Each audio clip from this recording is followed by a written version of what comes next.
Hello, good evening, and welcome to the very first competition announcement, the winners announcement for the WonderBox subscribers competition. And I'm going to bring in my guest straight away because it is none other. Oh, no, he's disappeared. It's none other than there we go, Adam Scott from DubbleFilm. He lives in Spain, as you can tell from the sunny background. That is definitely authentically where he works. Adam, how you doing? Yeah, good. I constantly have a couple of palm trees in the background with sun and dramatic clouds. This is how we imagine Brits who move Perfect. abroad live. So this is perfect. You've not been on the channel before, so congratulations on being pinned down. Before we Thanks go, for having me. Thanks for having me. so we've had obviously one of your films, Bubblegum, was in the first Wonderbox, so we'll be able to talk a little bit about that. And you've helped me choose the winners. You've got some special mentions as well, which is brilliant. Before we go into that judging side and the photos, I did want to talk about a couple of things with you because you have had an extraordinarily busy year. Before we get into that, for people who haven't heard you on Sunny 16 or don't follow the DubbleFilm story, who are you? How did you end up a Brit living in Spain running a film company? Oh my God, this is going to turn into Short journey, short one. this is literary. Yeah. Well, cut a super long story short. Well, I've been an analog shooter since I was about 6 or 7 years old. My first camera was one of those keyring 110s. Oh, nice. Which I took on a school trip, and I still totally remember snapping and winding forward. It was so much fun. Then I became a photographer, and I was working also for Lomography for a few years. I set up their UK subsidiary. Before that, I was doing a bit of work on books and some marketing stuff. And then I left them to set up a mobile app. So switched to the devil. Can't actually remember any of the years right now. Well, And it was leaving a job to set up an app feels like a very naughty thing to do. kind of coincided. I left the UK, and moved to Barcelona. And at the same time, I launched a mobile app called Double, Hmm. which the concept was kind of based. Well, it was totally based around film swapping, which for those who don't know is where you shoot a roll of film and you send it to someone else to shoot over. And some people used to call it doubles. So they'd say, do you want to do some doubles? And I loved it. It was kind of quite popular in the lomography community. And so I set up a mobile app where you basically upload a picture and it would randomly mix with anyone else in the world. And you'd create a double exposure with someone else. I was massively naive at how hard the tech industry was. But the app itself did pretty well. It was on iOS only. Is We it launched. live at the moment? No. We took it down, I think, like 1 or 2 years ago. I can't remember. After a long battle, the reality is for these things to work, you need a lot of engineers, a lot of marketing geniuses, and a lot of money to burn before you can even think about, it's a VC world. It's like, it's not what I was used to. Yeah. But as a spin-off, one idea, because the analog community was always really good on the app, and I wanted to engage more analog shooters.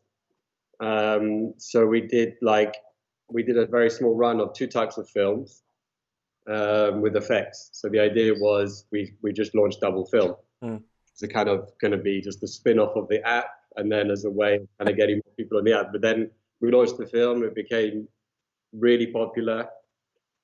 And shortly, a few months after, we launched another two sets of films, and it just kind of grew and grew and grew. And I just paid less and less attention to the app, and then in the end, shut it down. And DubbleFilm remained, and Double kind of died. Although there is a gallery online somewhere with all the best doubles taken on the app, and if you check Double app on Instagram, you'll see some people made some really good shots. That We is had millions and millions of doubles were made. It was popular, but it wasn't Instagram. Sad. Sadly, they stole it though. I'm sure TikTok with the overlapping frames Yeah, basically credit you. wouldn't have existed without double TikTok. That's what they say. I think that's amazing. Like that's the most. It's a brilliant microcosm of the photographic industry that you went from lomography and analog company to a digital photography app, and then you launched a film as a spin-off from a digital app that's now long outlasted. That it's fantastic. And then you've decided that film isn't the only part of the analog world you want your mucky paws in. What are you saying? Just expansion. What have you been doing this year? Well, we launched the camera about a month, well, just about a month ago, I think, 5-6 weeks ago. So it was actually kind of, well, it's been a year-long project. I'm just going to screen share to show people in case they haven't seen it yet. So here is the beautiful pink one with a red case, blue strap. And actually, I think we can go live to, here we go, and here's the black one. There we go. So, I mean, the concept was, there's kind of a gap in the market for a very basic point and shoot camera, and there's an insane amount of disposable cameras being sold, like really an insane amount. And I know a lot of retailers, because obviously we sell the film to worldwide to many shops, and they themselves can't get over how many people come in to buy disposables. And people that I know who work at labs can't get over how many are coming in and they're throwing away. And so to go from the price of a good disposable to a very basic point and shoot isn't such a big jump, and you've got a camera technically for life that you can try different films in. So we wanted to do a camera with flash for a long time. Very basic, simple, easy to use, no lots of kind of ads on like double exposures or bulb mode or anything. And yeah, so we started developing that and finally launched it. I think it was September the 10th or 14th or something like this. Yeah. And it's been great. And the idea was also to provide a camera that comes with a case. It's a neck strap, so you can easily wear it. You don't, a lot of people would buy a camera, then try and get a case for it. And so it was just a really nice pack, which we put together here in Barcelona. And yeah, it's been really good. Oh, there we go. If I put it here, it disappears in the background. Look at that. Wow, that is the magic of Spain. And there's the background.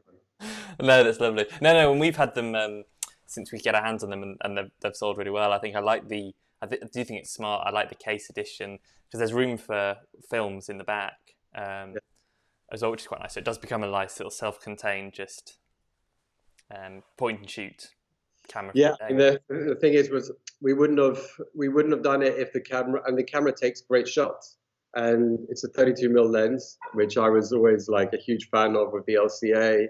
Yeah. My favorite sort of old compact is the Canon SureShot Sleek, also known as the Prima 2. Yeah. Which is a 32mm lens as well, and there's something about it that I've always loved. It's I think I sent this to you because one of the first reviews then came back a couple of days ago, and I'll just share with people who haven't seen it yet.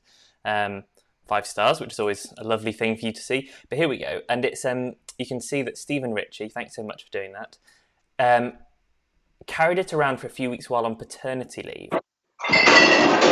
Oh, something in the background. And here we go. So you can see that he's trusted some pretty important moments with it. But I love it. I think it's a fantastic camera, and the fact that it has the flash, the fact that it can cope in those situations, works pretty well. No, it's good. Actually, I stumbled on a review yesterday from someone actually mentioned Analogue Wonderland in the review. I'll share it with you later. But it's a guy took it for a spin in Brighton with the Jelly 200, and it was a kind of a cloudy day at the 200 speed. Yeah. But it came out good. The review was positive. So I think for the UK, 400 speed at the pace is good. Yeah. But you can also, like we have a separate Instagram for the show, so we're trying to put some tips on there, which is at Shot on Show, and 3200 speed black and white as well, which I've shot in the sun comes out great. So you can, with film, you've got a lot of latitude. You can play a lot. Cool. And also that's that point of, you're really clear on what you're trying to do. It is a point and shoot in a meaningful sense. Like, you don't have to overthink it. You can load it with what you like and it'll do great results. That's awesome. I mean, you've also done camera straps at the same time, I think. I mean, that's pretty brave, it feels like, to be launching products in a year that we know global supply chains and travel and everything has been a nightmare. Has it been as stressful as I would imagine? For the camera project, it's been okay. We had delays. And then it was the risk of, do we want to make this huge investment when the world might end in a couple of minutes? But the deposit was paid, so if we're going to go down, we might as well go down like hard and end up with thousands of cameras in the warehouse. But what was weird was, because I have another brand which is completely different to DubbleFilm, which is sustainable products and like bamboo toothbrushes and metal straws and stuff. And when the lockdown started, I was like, well, DubbleFilm's going to die and Sup, which is the other brand, is going to go crazy. And basically the opposite happened. So it seems like a lot of people got into shooting and decided to not care anymore about sustainable products, just their survival. So Sup actually is like, no, I mean, it's I'm probably down like 60-70%, but DubbleFilm really took off in the last year, even with the drama and that we've had. Obviously, as you know, there's no film stock. Mm-hmm. Yeah. So we were kind of struggling already before the lockdown because we used Kodak as a base layer to do the effects. Then there was kind of dribs and drabs coming in, but then obviously I think factories were shut down for a few months, and so Kodak and Fuji are super behind. So we've been out of stock now, film, for around a month, personally on our own sites, and we haven't been delivering wholesale orders, I think, for 2 months. But that has kind of led to I'm going to announce now. That we're gonna. Hang on. I've got a special sound effect. It's quite limited, but I'm gonna do a really, really impressive one. Okay, you ready? It's a big announcement. That's impressive, man. That's really hilarious. Make people sit forward. Well, we decided to expand it, so we can get hold of 400 speed. Sometimes it's supposed to 200. So we decided to bring the whole DubbleFilm range, and Revlog, who obviously make the film, will be doing the same with their range. So there'll be 400 speed available sooner than we can get hold of the 200. So eventually, when stock is good, we will have 200 speed, all our films, and 400. But we're hoping in the next 2 or 3 weeks we'll have a small batch of 400 speed coming out for people who are waiting desperately for some bubble gum and some jelly as well. And Pacific's been doing really well lately, so that's good. I really love that. I mean, you did give me a heads up before we started recording. I think it's really, again, we're in the UK, we're going into winter, and honestly, a lot of the cameras that either lomography style or point and shoot or just old and having 400 speed at this time of year is just more useful. And there's been times with certain cameras where I've not wanted to load a DubbleFilm or a Revlog simply because I couldn't trust that the light would be there for it over the course of the roll. Yeah. But that plus the pragmatic side of actually being able to have the stock. That's brilliant. Well, thank you so much. That's awesome. That's awesome. And as I say, I love the cameras. Very kindly, you've also agreed to donate one of the cameras. I know your stock's a bit light because actually they have sold really well across the world, but we have protected one of the cameras for the winner of the first WonderBox competition, which is brilliant. So as you went through the photos, be honest, did you immediately sort by bubblegum? No, not Delete at all. all the others and say, I'm only going to pick. No. Actually, I looked and I was like, I think there's only one bubblegum. God damn it. No, I'm joking. No, I went for shots completely. And there's some good stuff. Sorry, I'm just looking this way because I'm scrolling through the selection. No, that's fine. Well, I'll tell you what, let's dive straight in. So, just as a reminder for folks, so this is the rolling photo competition. So, we've had sort of everyone who is a subscriber and has managed to shoot, process, scan films from the WonderBox. Cut-off date was Monday midnight. And what we've said is Adam's helped me choose a few special mentions actually that we'll show you, and then one grand winner who will win a show camera. And we've also randomly picked one of the entrants to say thank you so much, just so everyone always has a chance to win, getting involved. What we now do is, for the next month, you can submit photos again from new WonderBox films, from ones that you shot 6 weeks ago and have only just had processed, it doesn't matter. And we'll do this again in 4 weeks with another set. So there's constantly going to be a competition. So Adam and I have pulled out, as I say, some special mentions that we'll go through, then a randomly picked winner who will get some film, and then a grand prize winner. So without further ado, let's go into the photo. So this is the first one. So this is from Rita Lopez. And what attracted you here, Adam? I love three-parent families. There's something very now about three-parent families. No, I like the composition's great. I like how it's just pin sharp on them just sitting down, taking a break in a kind of just a subtle place. It's not, a super mainstream part of whatever resort they're in. Kids looking super cute, having their merinda. I guess it's European, no? And colors are great. Yeah, actually, when I look at what Rita said, the reason she chose this one to submit is she talks about the composition and the family sat there framed by the sea. Interesting, actually, this was shot on Ultramax, which is obviously a 400 speed, and she said it's a great choice for point and shoot cameras. So yeah, that nicely ties back to what we were talking about before. Okay, then, wonderful, well done, Rita. Lovely, lovely photo. Okay, this one from Kieran Smith. I really like this one. I love the position of the subject. Love the tones as well. The kind of all the greys. It's sort of just off. It's almost just off black and white. So sort of desaturated, but it's cool. And can you guess which film this is? Did you look? No, I didn't look at all.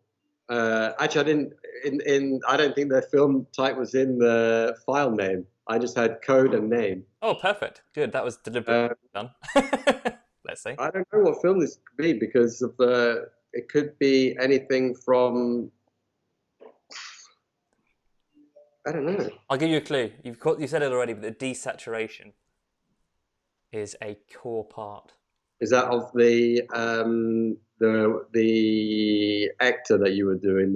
Oh no, not quite. This is one of your old employers' films. This is Metropolis. Ah, that's great, isn't it? Yeah. No, and then so this is Kieran's. I haven't really seen many examples of Metropolis. I've seen kind of bits flying here and there, but it's pretty decent. So you haven't shot it yourself yet either? Oh, it's really special actually. Kieran Smith says it just here. So this one, we talked about it on the weekly review of the fact that you can shoot it at 100 to 400 and get different results. He says he shot it at ISO 200. He said he thinks it works really well for portraits. It gives enough light for the photos not to be too grungy, but maintains the desaturated David Fincher-esque colour palette. Yeah. I'm going to have to go and Google David Fincher because I'm not sophisticated enough, sadly, to get the reference straight away. But yeah, and then he submitted it because he thinks the colours in particular they really like. So yes, really well done, Kieran. That is in my eyes, who's seen quite a lot of Metropolis, this is a beautiful one. And really well done. Okay, then moving on to an action shot. Holger Ort. Really cool. I mean, it's awesome colors. Caught the moment, which is obviously on film. Extra props. You don't just have to hold down on your iPhone going. It's cool. It's fun. Colors are great, and yeah, just love the snap. Yeah, colors, action, and again, this is Kodak Ultramax, so it's taking it perfectly. Bright colors. High enough speed that you can capture action. Absolutely beautiful. Yeah, really lovely. Thank you so much, Holger. All right then, Ginger Adams. I love this one. I think this is incredible. Great. I mean, obviously, there was a lot of good black and whites actually, but this is my favorite one that was there. And just pin sharp on the drops. I love the kind of the circular out of focus effect and what's happening in the background. It's cool. Yeah. So this is on Rolly Retro 400S. So well done, Ginger. Ginger says that in their experience, bright sunny days produced much better results with this film with Retro 400S. But apparently the deep blacks were gorgeous in every single frame from the roll. I mean, it's really, really stunning, and I love the composition as well. Like, to spot that leaf, get down nice. Clearly a lovely piece of glass as well. Yeah, really, really nice. Okay, then let's go on to the next one, and we have. Actually, this is one that I pulled out, so I'll start by talking about it, and then maybe Adam can add some thoughts. So this is by Starla Gavrilides. This is bubblegum, and I think often when we talk about photos of graffiti or street art, I think the common complaint could be that actually it's the art that's maybe doing some of the heavy lifting, and that's definitely true. The artwork is very compelling here, but I also really like the composition. You can see the hint of pavement in the bottom left, hint of the window possibly at the top. The framing is really good on each side, but it's also, I can really see the double film colours stand out. So that probably isn't as pink a wall in real life. The darkness of the tiles probably aren't as green as this is showing, but overall it makes for a really, I think, impactful image. Adam, you hadn't necessarily chosen this first time, but I think you said you stopped on it when you were scrolling through. Yeah, well, I think it's, like you said, also with, it has that kind of bubble gum. If you look at the tiles in the bottom left, that kind of, it's greenish, but also heading towards the magenta in the shadow, which I love. So yeah, color, tone-wise, we're loving it. Perfect. And then the cyanotype. So we obviously included a cyanotype kit from Little Vintage Photography, aka Rachel from Sunny 16, as part of a little extra. And people have had a lot of fun, so well done to you who managed to get enough sunlight and time to do it. But what I loved about this one, I'm just going to quickly skim down. So this is from Sandra Camacho, and I'm just going to read out what she wrote actually, because it's quite an interesting approach. She attempted to make a cyanotype using a Fujifilm FP100C bleach negative. Which is already quite a stretch, although it didn't quite work out. So what she did in the end was she used the Polaroid lab to print an image to try and use it as an emulsion lift to the cyanotype. And what she's ended up with is a lovely sort of composite photograph where she has an emulsion lift from a Polaroid lab along with the cyanotype as a unique image, as a piece of art.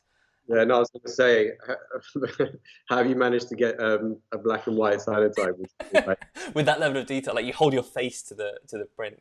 With I played around a bit with them. Where you can print, you can basically print a negative on a transparent paper, put it directly in the cyanotype, and do a print. But they always come out with this blue tin, and then there's a way of dyeing it. And I was trying to get into that with like coffee and mixing tea bags to try and wash the blue away, but it's quite a process. But I got into the whole looking on Instagram what people are doing some amazing stuff, like amazing dyes with cyanotype. It's cool. Yeah, and it's almost like a mixed art within photography, two different ways of capturing image. And then the summary from Sandra is, I guess the lesson here is there are no mistakes. You can always try something else. So this image isn't necessarily what you... That's what I use in my life. Exactly, yes. Businesses, products... There's no mistakes. No, exactly. It's just the setup for the next brilliant decision. Awesome. Okay, then. So those were the special mentions. So well done. Congratulations on everyone here. And now we have... No special sound. Oh, hang on a sec. Yeah, we can do that. There we go. Well done. So now we'll do the October Lucky Dip winner. So this is, as I said, picked random number from a spreadsheet in order to each month award somebody for getting involved, making sure we have that. And today is a lovely photo, and actually one that we'd both stopped on as well. Chris Lockyer and another Metropolis photo from London. Actually, I really like it. It's the two vans facing off against each other. Actually, you said it. You thought it was near St. James's Park, no, but I don't think so, man. Okay, right. Let's have a... this is around Westbourne Park, Westbourne Grove. the I'm back. gonna change my mind and say it to the top side of Regent's Park, but we can have a London-centric. I mean, I've not lived there for years now, and you're in Barcelona, so you don't count. But we can guess. Well done, Chris. So what we'll do is we will include some extra special films in your next WonderBox added as a prize for that. Thank you so much for submitting and getting involved. All right, Adam, are you ready for the grand winner? God, I'm actually a bit nervous. What's wrong with me? It's a big moment. You have been the first ever grand prize judge winner. All right, then, we're going to move straight on to it. My glasses, my judging glasses on. Hang on a sec. There we go. All right, then. There we go. It says you need to... Is it more like accountant mode? It still counts, man. All right, then. Grand prize winner. Woo, there we go. Farmer. So, Adam, talk us through how this made it into the grand prize winner. My first words were, I wasn't expecting that. And I think that is a compliment.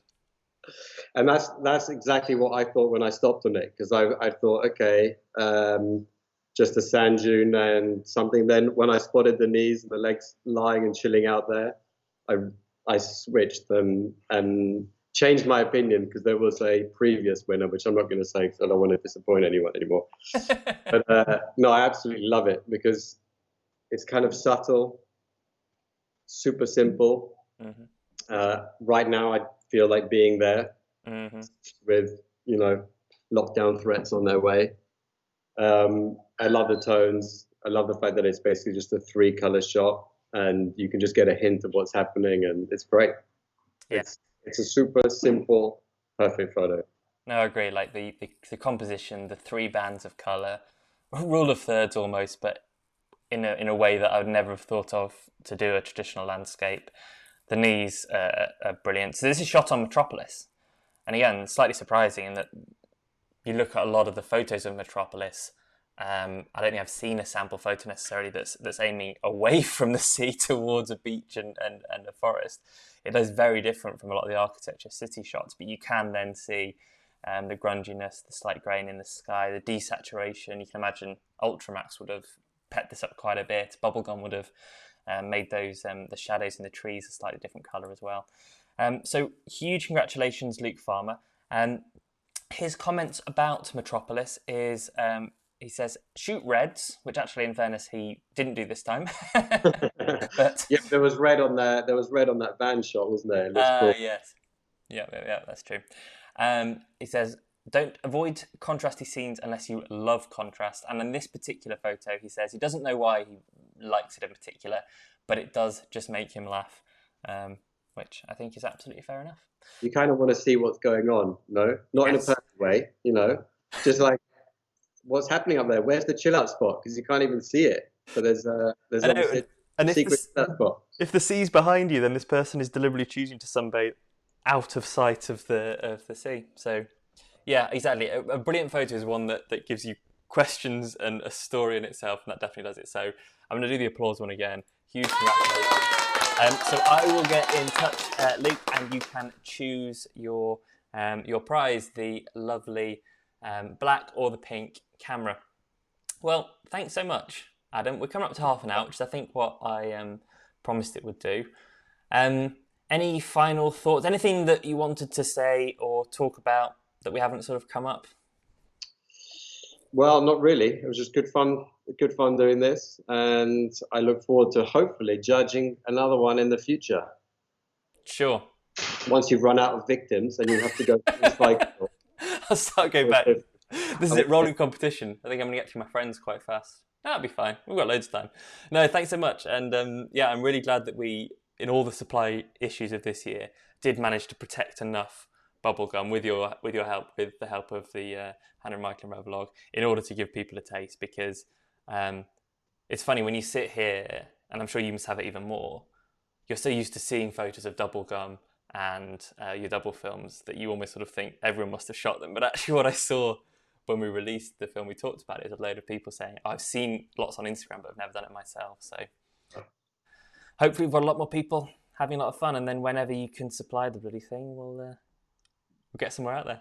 Yeah, I think things will get better. I mean, we were talking about this before, but obviously with the supply chain, I think realistically, we're talking about sort of March-ish next year, maybe, before things get really back to normal. But there'll be stock coming in, drips and drabs. So if you guys just want to follow us on Instagram, and we'll announce everything there. Brilliant. Looking forward to it. And if this was a year where you brought out camera straps, announced ISO 400 and cameras, I'm sure you have at least 5 new products for next year. There might potentially be something before the year is out. What? That's like 7 weeks, 8 weeks. It's yeah, I'm working on something with Revlon, so let's see. DubbleFilm scanner. That's, you know, now you've got the camera, the film. Developer like film suit developer. I'm gonna stop guessing. People can guess. Write in the comments what you think it is.